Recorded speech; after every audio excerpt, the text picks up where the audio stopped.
Pace bene, masih di mea culpa. Saya tidak tahu apakah para sahabat, para culprit mendengar berita tentang pastor Katolik pasang badan menghadang kelompok kriminal bersenjata yang menembaki pemukiman sipil.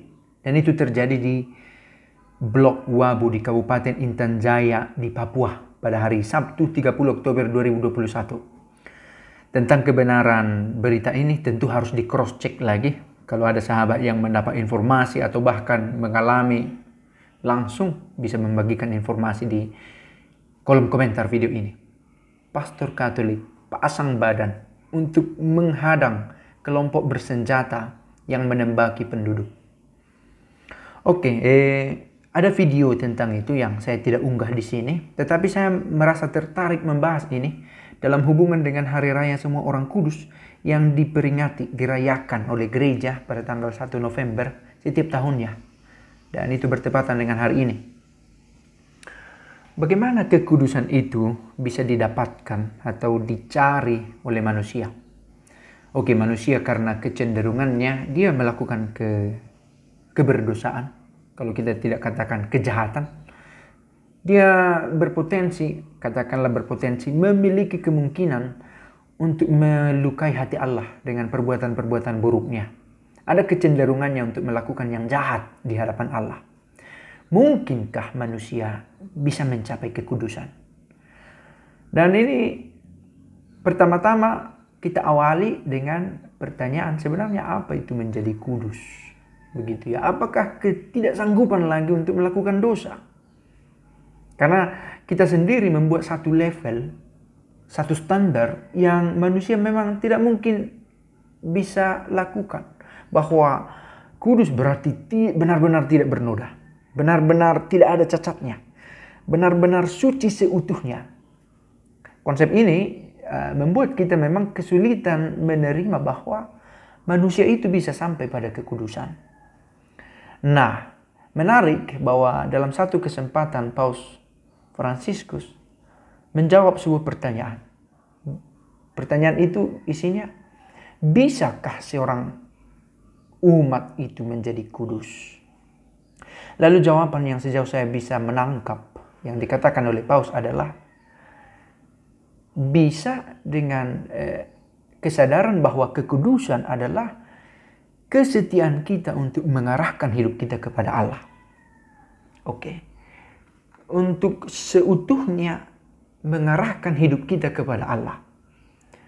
Bahkan ketika ternyata kita melakukan kesalahan karena keterbatasan, karena kelemahan, pada saat itu juga toh kita mohon ampun dengan datang kepada Allah.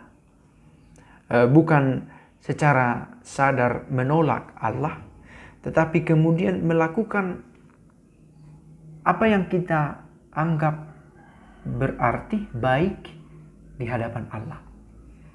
Dan ketika ternyata saya jatuh kepada dosa, bahkan dosa yang sama, saya tetap kembali kepada Allah yang sama.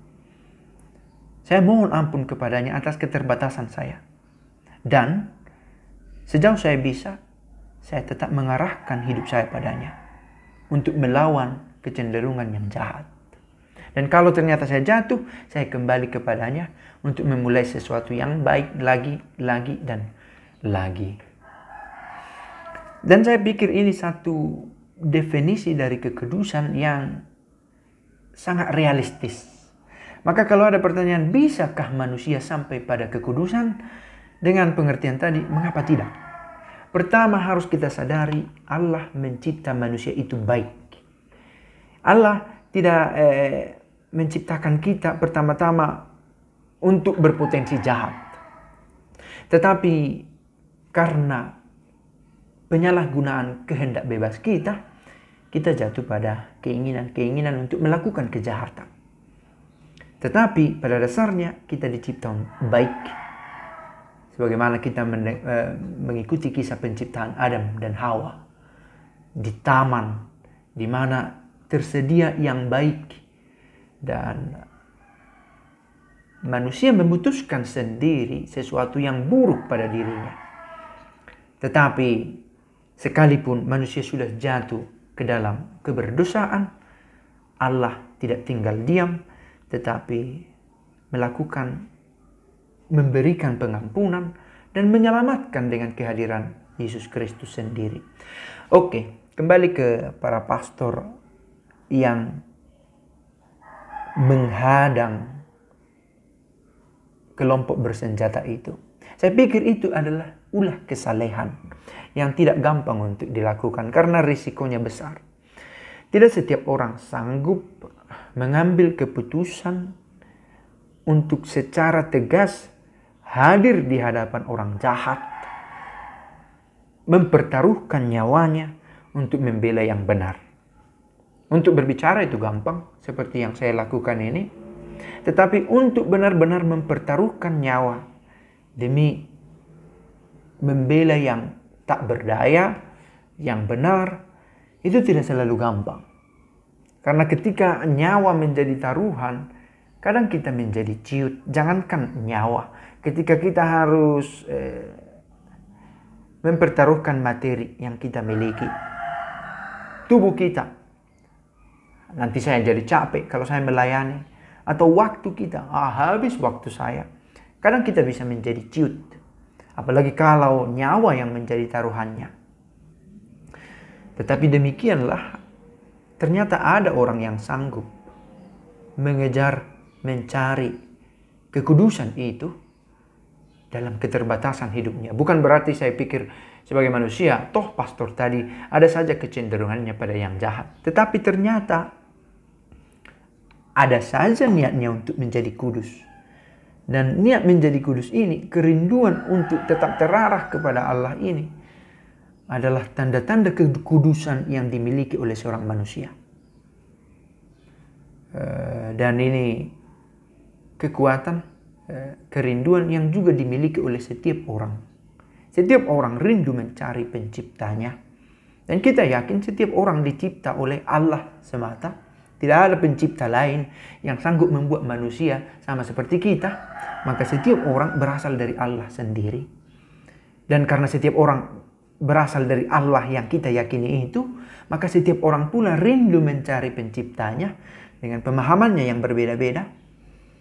Dan kerinduan ini yang mendorong dia untuk hidup dalam kekudusan. Nah, beberapa orang tekun melakukan pencarian ini. Di mana Allah saya? Apa yang harus saya lakukan supaya berkenanlah saya di hadapan Allah? Supaya yang saya lakukan itu benar-benar seperti yang Allah inginkan.